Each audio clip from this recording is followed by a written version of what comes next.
You talked about the different segments. Yes. And you talked about the gendered food taboos.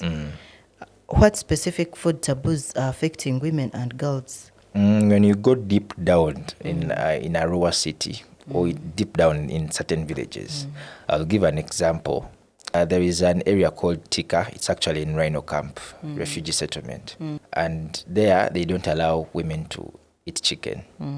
With their customary beliefs, they don't allow women to eat chicken. There's another community we met around Dadamu, I think it's Dadamu sub-county, where at the barrio, women are allowed to prepare the meat and all that, but when it comes to eating, they are not allowed to consume that they are not allowed to consume that meat at the barrio. But they are preparing the meat. They just have to prepare for the men to eat. So all these gendered food taboos are a violation of women's rights.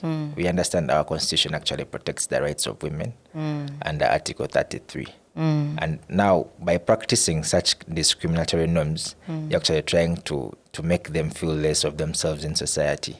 Gendered food taboos or customary norms are not the problem for human rights. But now, the main problem is how we try to arrange the system to favor, say, or to uplift human rights. They're not the major problem. There are other problems that affect human rights, and you cannot only dwell on customary norms that they are the major problem of human rights. However, when we look at developed countries that have also had these norms, that they have had norms, but then they had to reach a point where they come to us and be like, let us codify these customary norms. Let us put them down into writing. So let us identify them so that when we are following them, we know. They already put those norms to a test, whether they meet the human rights test, whether they meet the supremacy test. So, gendered food taboos, as I have identified those ones, I think the other gendered food taboo I left out, there is a South Sudanese community. They are basically refugees, okay? Where we went and girls are not allowed to consume eggs. Now here you're limiting people's, you're actually promoting nutritional deficiency by putting all these restrictions on young girls at that age. Yeah. So now I'm already thinking about, David, there's the women in Arua city, how they'll be moving in the city, and maybe they are coming across street chicken and they are not eating it. They are not buying because they are reserving it for the men. Or the Rolex. I think one customary norms leads to the other, because now you've deprived the woman of that right to consume that chicken. Now they've actually gone ahead to consume. Now what next? Gender-based violence, as we shall discuss ahead. Yes. So what culture beliefs sustain these practices? The culture beliefs are actually in men feeling superior in society. You know, now when they deprive you of you not eating that meat or that chicken or the eggs, they feel they're in control of their family and everything. I think that is the major problem. So what are the health or social consequences that are brought up by the different gendered food taboos? Nutritional deficiency is one of them. The Uganda National Food Uganda Food and Nutrition Policy of 2003, I think it's of 2003, actually talks about how people should consume, how they should consume food, like the specific nutrients in food that are required by the people. And now you understand, you're denying a pregnant woman of that right to consume chicken or eggs or whatever. You're affecting both the pregnant woman and the child. You're actually telling them that they should be subject to nutritional deficiency, and that actually affects their health. That's the major health implication of the gendered food taboos. But are they even aware of these consequences that you're talking about? I guess they are not aware. I guess we need to take it to them and actually inform them. When you talk about food in Arua City, I actually appreciate the fact that food production is not their problem. They are good at food production. They produce enough in that they can even have surplus and give to their neighbors or to other communities. So food production is not a problem, but nutritional deficiency is actually a problem because if you're going to consume sweet potatoes for a whole week, there are some other nutrients you're missing out from other types of food. Because they produce so much food, they can produce so much of one specific type of food. They have their kalo, they have most of that ground food, they have it. But then you understand that it's not the only type of food you should consume. Much as food production is not a problem, now bringing it to them that this is the particular type of food you're supposed to consume. Don't prohibit women from eating chicken, leave them to eat chicken. They're not supposed to only be eating the ground food. So that is where the problem is. So we need to take it to them. We need to bring it to their minds that they actually need all these types of food without any limitation. Wow, that's amazing. I've never been to Arua City, but from what you've talked about, I'm already thinking about when I'll be going to Arua City. When I get there, I have to avoid buying chicken on the streets, Rolex. Is it what you're trying to say? Anyway, as long as you don't have a husband there that will limit you from consuming any type of food. Yeah, thank you very much, David. Now let's go to property ownership. What norms govern women's rights to own or inherit a property? We have to first ascertain, what does the law say about property ownership? Article 26 of the 1995 Constitution. It is very clear. Everyone has a right to own property. Everyone. It is not targeting that men should own property or women. It says everyone has a right to own property. Now, the customary norms in that area actually prohibit women from inheriting property. And it is not the only area that prohibits women from inheriting property. That has been common even here in Buganda. So when you talk about inheriting property, if you limit this woman from inheriting the property, that means upon the death of the husband, that woman might actually be forced to vacate from that house of that specific plot of land. Now that woman has children, so you're making them leave that place with children. They have to take care of those children. It is always the family that feels entitled to that property. Like they are the ones in charge. So one of the limitations when it comes to customary norms is inheritance. Women are limited from inheriting property. Yes. So how do these norms affect economic independence? Economic independence, we talked about food production. Okay, when you limit them from owning the land and other property, say livestock and all that, you're limiting their chances of growing economically. Much as you're giving them the land to produce food for home consumption and maybe taking to the marketplace, you're making them feel like that is the only duty they should bear. Yes, you're limiting their mindset.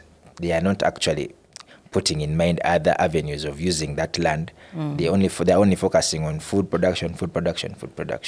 Yes, that's how it is actually affecting their economic independence. Then also I think women not owning land. What if they want to maybe access some loans for development, doing business, isn't it that is the major limitation. But like I said in the beginning, in these societies, men are practicing all those customary norms to feel more superior in the household and generally in society. So by you saying you want to own the land, maybe to go and utilize it to get loans or what, the man will be like, for what? Do you want to set up something against me, or you want to be more superior than me? Yes, something like that. But also still what you talked about in the previous discussion, about now, if you talked about women doing all the work in the family, now if land is owned by a man and the digging is done by... Still, it's the woman who does that. The digging and everything. Yes. So who owns the produce? For example, the produce for sale, for economic benefits.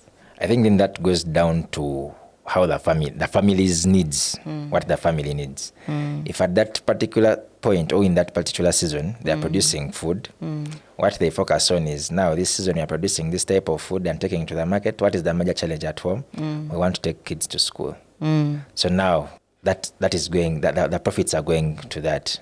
So what you're trying to talk about is that women are doing the digging for the family. But at the end of it all, the profits or benefits are shared between the men and women in Arua City. Yes. Oh, okay. Then now, were there any positive shifts or resistance observed during the project period? Yes, the positive shifts are actually there. We came across 2 incidents.